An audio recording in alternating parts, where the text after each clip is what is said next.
Shalom à tous, je remercie le Seigneur d'être encore là aujourd'hui avec vous à pouvoir partager sa parole. Alors prions. Seigneur, merci pour ta grâce, merci pour ta miséricorde et ta patience envers nous. Merci Seigneur pour ta parole qui nous vivifie et qui nous instruit. Béni soit ton nom et je demande de bénir mes frères et sœurs et tous ceux qui vont pouvoir écouter ce message afin que ton œuvre se fasse dans nos cœurs. Merci Seigneur pour tout ce que tu fais pour nous et pour tout ce que tu as déjà fait et dont nous n'avons pas vu encore l'accomplissement. À toi toute la gloire, les honneurs, la louange. Au nom de Jésus, je t'ai prié Père. Amen. Voilà, alors le thème, le titre d'aujourd'hui, ça va être ce que Dieu agrée ou n'agrée pas. Alors, on va commencer par un passage dans Deutéronome au chapitre 18. Deutéronome chapitre 18, du verset 9 au verset 14. Alors, Deutéronome 18, 9, 14.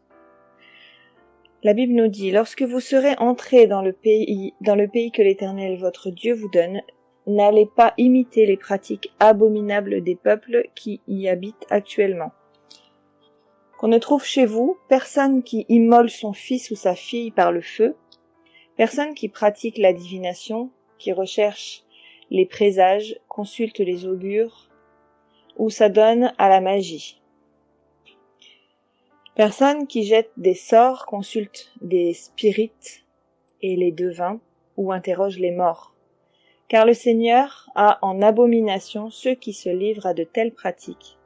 Et c'est parce que les peuples qui habitent le pays où vous allez entrer s'y adonnent que l'Éternel votre Dieu va les déposséder en votre faveur.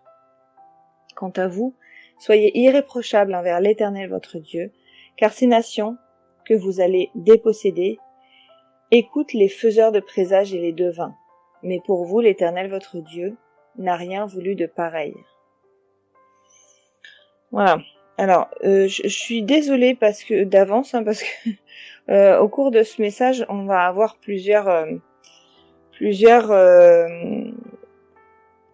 versions de Bible. Bon, là, c'était la version Summer. Voilà, donc on a compris le message. Là, en fait, c'est Moïse qui s'adresse au peuple juste avant qu'il rentre en Canaan et qui leur demande, où Dieu il transmet le message de Dieu pour le peuple d'Israël, qui leur demande en fait de ne pas pratiquer tout l'occultisme qui a trait à la divination, aux morts, au spiritisme, enfin tout ça quoi. Voilà, tout ce qui se rapproche à tout ça.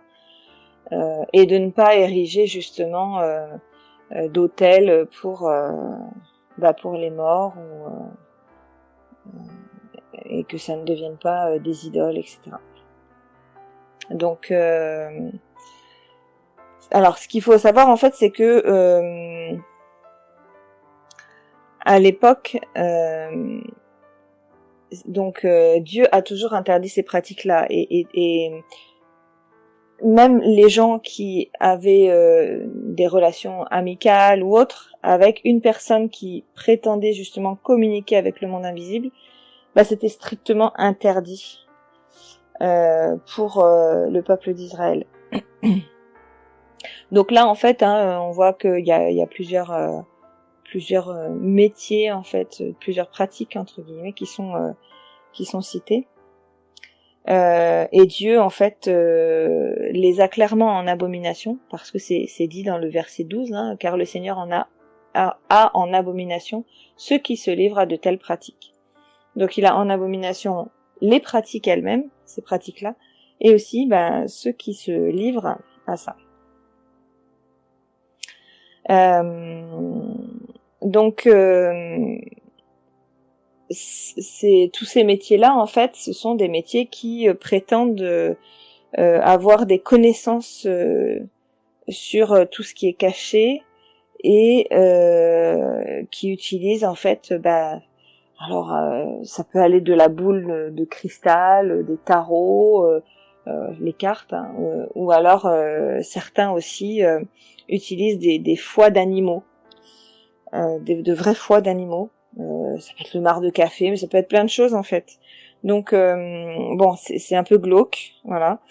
Et il y a aussi l'astrologie, hein, qui fait partie justement des sciences occultes, hein, puisque ce sont des gens qui prétendent prédire l'avenir en observant la position des étoiles ou l'aspect des étoiles, ou je sais pas, les choses qui changent en fait dans le ciel.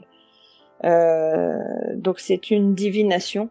Hein. De toute façon, le mot divination, c'est quand on en fait une divinité, hein, et quand on s'en remet à ces choses-là, quand on va chercher les explications dans les étoiles, dans les cartes, dans les esprits défunts, etc. Et c'est que clairement, en fait, on crée une divinité, voilà, et à la place du Seigneur. Au lieu d'aller voir le Seigneur et de le consulter lui, on va consulter des magiciens, des astrologues, je sais pas quoi, voilà, tout ça quoi. Donc en parlant des magiciens, les magiciens eux, ils font aussi un peu comme le diable, hein, c'est-à-dire qu'ils font des choses qui se confondent avec des miracles. Et pour les gens qui sont pas bien dans la connaissance, en fait, ils peuvent effectivement se faire avoir. Et souvent, voilà, ils accomplissent des choses un peu surnaturelles avec des sortilèges, des incantations. Voilà, c'est il y a plein de choses en fait auxquelles il faut faire attention parce que ça peut ouvrir beaucoup de portes à Satan. Voilà, et donc tous ceux qui évoquent les esprits ou disent la bonne aventure, ce qu'ils demandent, tous ceux qui interrogent les morts, hein, qui font du spiritisme, etc., tout ça c'est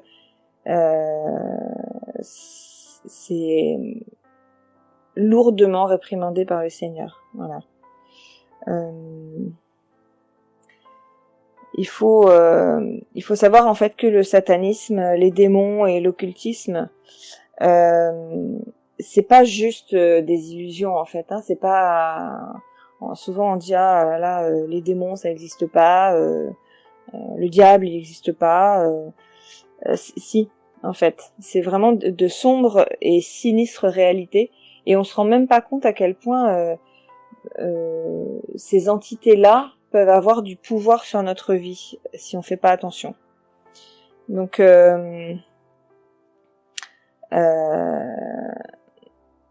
voilà, c'est important en fait de faire attention à ça parce que il y a chaque jour en fait des milliers de personnes qui consultent leur horoscope, qui vont voir des médiums, des choses comme ça, et c'est vraiment et qui cherchent à communiquer justement avec des êtres de leur famille qui sont décédés.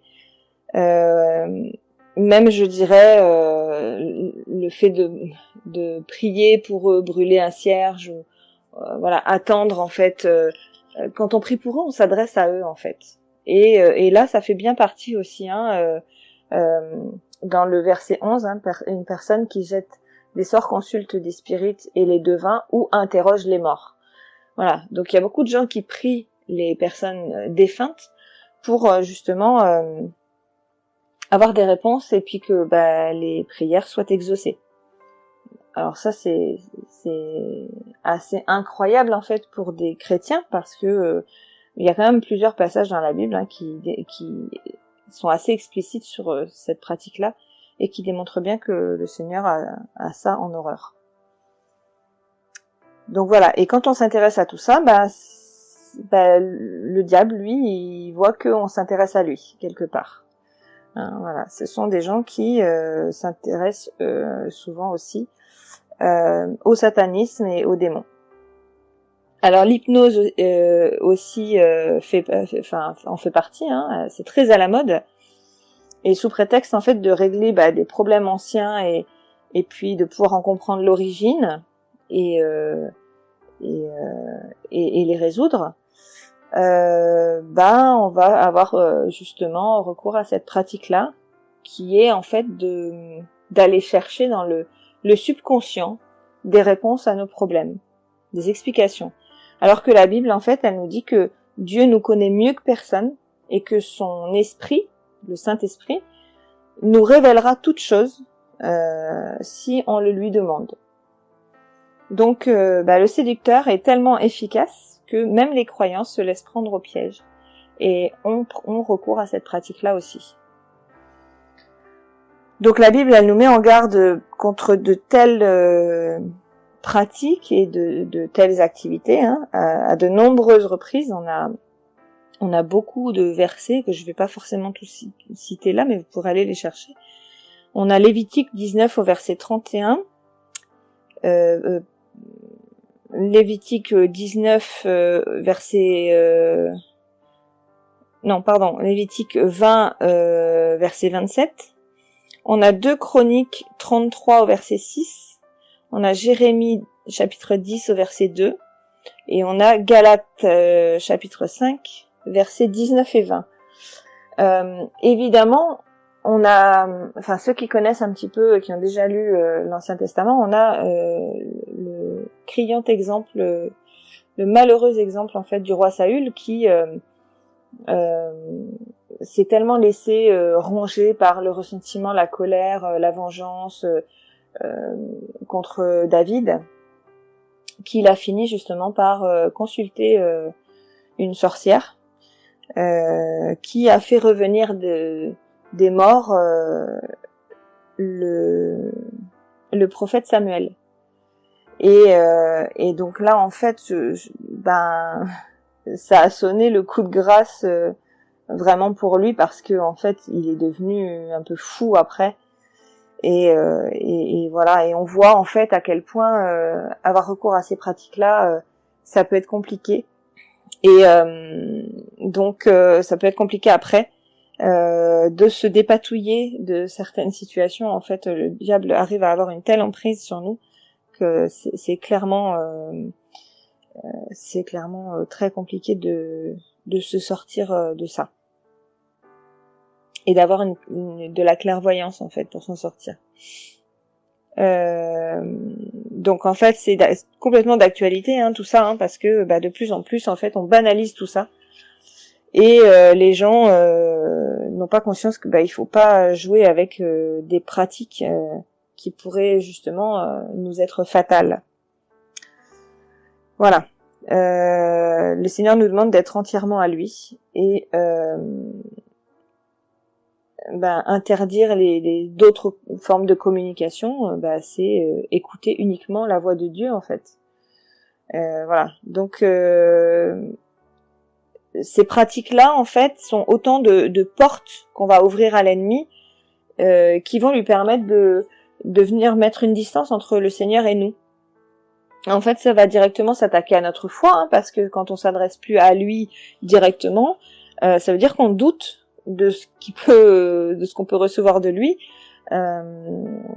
et alors soit on doute de la véracité de ce qu'il peut nous donner, ou alors on peut douter aussi du fait qu'il va nous répondre. Donc c'est pas croire en Dieu, parce que quand on croit sincèrement, d'un cœur sincère, la Bible dit que on a cru sans voir. On n'a pas besoin de voir, on n'a pas besoin d'avoir une explication.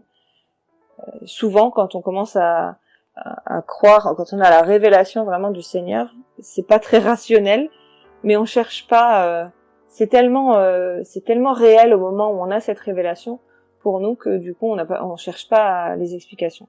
Quand on commence à chercher un peu trop d'explications, c'est que quelque part la vraie révélation elle a pas été là.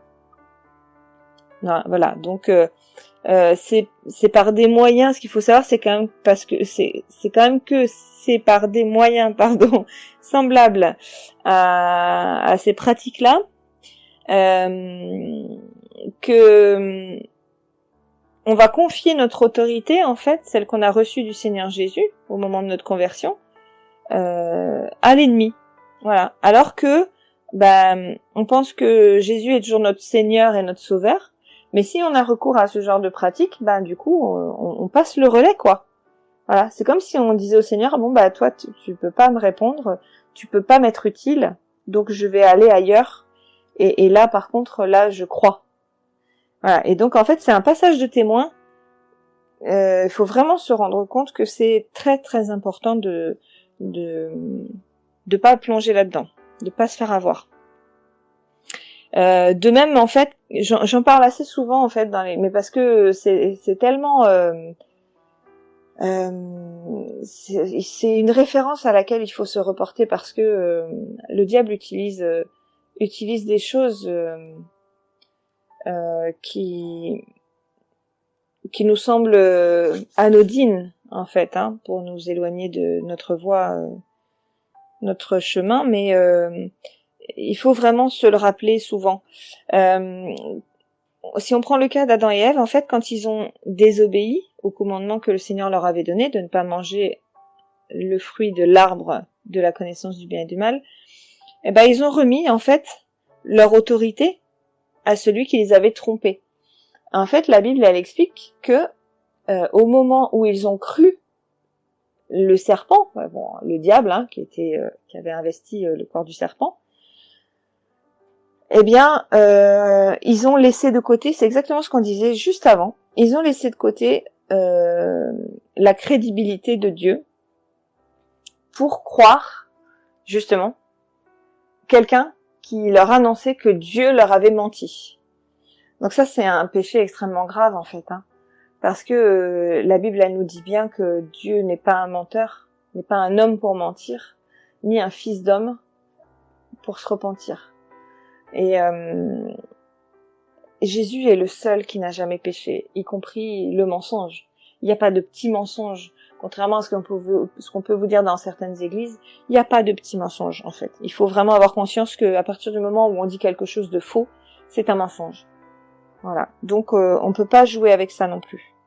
Et Adam et Ève, ils se sont fait avoir. Et justement, ils ont complètement mis de côté la crédibilité et leur foi en Dieu pour mettre leur foi en ce que leur disait une autre voix. Et dans ce message-là, évidemment, il y a eu justement cette signification disant que Dieu, c'est lui qui les avait, qui les avait trompés. Donc à ce moment-là, leur autorité a été transférée. La Bible nous dit au prince de ce monde, le prince de l'air, le prince de ce monde aussi, on l'appelle. Et donc, c'est quelque chose de très très grave tout ça. Voilà. La Bible nous dit en fait que celui qui pratique le péché est du diable, parce que le diable pêche dès le commencement, et a péché dès le commencement. Le Fils de Dieu a paru afin de détruire les œuvres du diable. Ça, c'est dans 1 Jean chapitre 3 au verset 8. Et un peu plus loin, toujours dans 1 Jean chapitre 4, mais au verset 4, la Bible nous dit « Vous, petits enfants, vous êtes de Dieu, et vous les avez vaincus, parce que celui qui est en vous est plus grand que celui qui est dans le monde. » Il faut vraiment avoir une connaissance solide du Seigneur.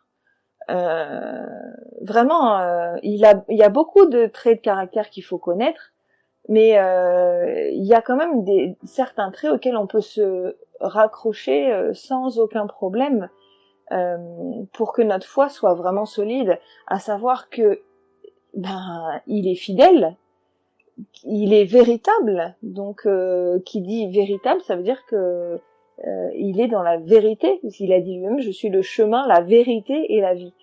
Voilà. Et donc, il est la vérité. Donc, c'est pas, s'il est la vérité pure, bah, il peut pas mentir, hein, c'est, voilà. Et comme la Bible nous dit aussi qu'il est la parole, eh bien, ça veut dire que la parole, c'est la vérité. Voilà. Et la parole ne peut pas mentir non plus. Voilà. Donc depuis, depuis l'Ancien Testament et tout ce qu'on a pu lire, hein, heureusement pour nous, Dieu a pris soin de nous envoyer son Fils Jésus et son Saint-Esprit justement, afin que nos péchés soient couverts et puis que nous soyons graciés et justifiés. Voilà. Quand on accepte le Seigneur Jésus, on marche dans la justice de Dieu. Ça veut dire que nos péchés de notre vie d'avant, avant qu'on accepte le Seigneur, comme Seigneur et Sauveur, ces péchés-là, en fait, le diable peut plus nous accuser de ces péchés-là. Et donc, voilà, on n'a plus de dette envers le Seigneur, en fait.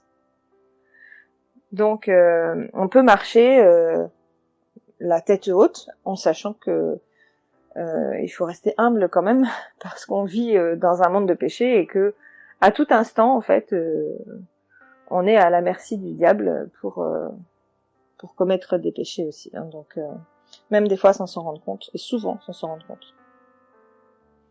La seule différence, c'est que quand on accepte le Seigneur, la Bible nous explique bien que, en fait, l'Esprit de Dieu vient vivre en nous et nous convainc du péché. Donc il y a un certain nombre de choses qu'on ne peut plus faire consciemment, qu'on n'a plus envie de faire.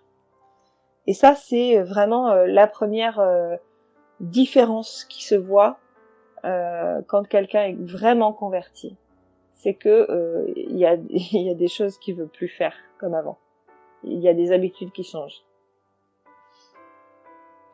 Donc, on va lire un passage dans Luc chapitre 10, verset 19, qui nous dit « Voici, je vous ai donné le pouvoir de marcher sur les serpents et les scorpions, et sur toute la puissance de l'ennemi, et rien ne pourra vous nuire. »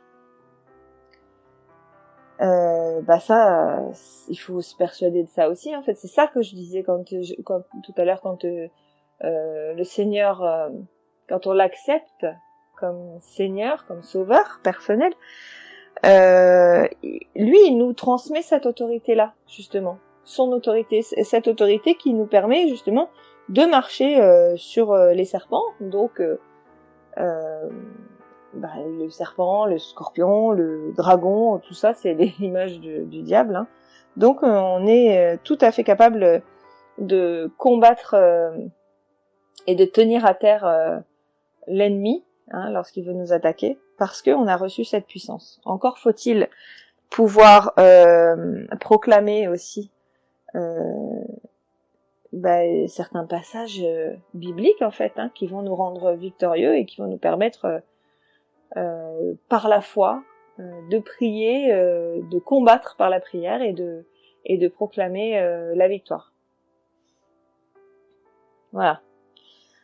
Il y a un autre passage dans 2 Timothée, chapitre 1er, verset 7, qui nous dit « Car ce n'est pas un esprit de timidité que Dieu nous a donné, au contraire, son esprit nous remplit de force, d'amour et de sagesse. » Donc voilà, c'est pas le Saint-Esprit quand il vient vivre en nous, quand il fait sa demeure en nous, la Bible nous dit que on est le temple du Saint-Esprit. Lui, il est pas timide face à l'ennemi, hein, parce que on l'a vu tout à l'heure, en fait, il n'y a pas plus grand que le Dieu tout-puissant que nous servons. Donc même le diable s'agenouille devant quelqu'un qui prend l'autorité au nom de Jésus. Voilà, le diable il peut rien faire, en fait.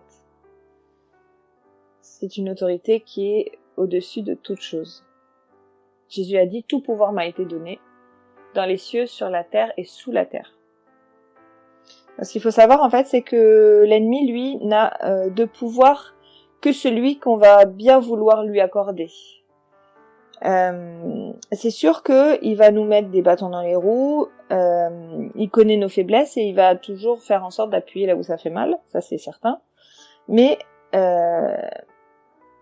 la Bible, on est d'accord, elle dit la vérité, et si elle dit la vérité, ça veut dire que la parole de Dieu ne va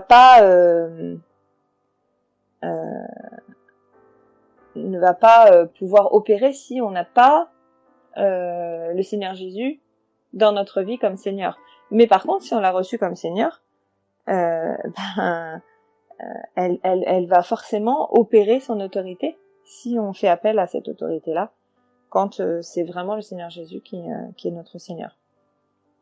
Donc attention à, comme on disait tout à l'heure, à ne pas exercer certaines pratiques qui vont nous éloigner de cette autorité et sans que nous nous en rendions compte, que nous ayons passé cette autorité-là dans le camp ennemi.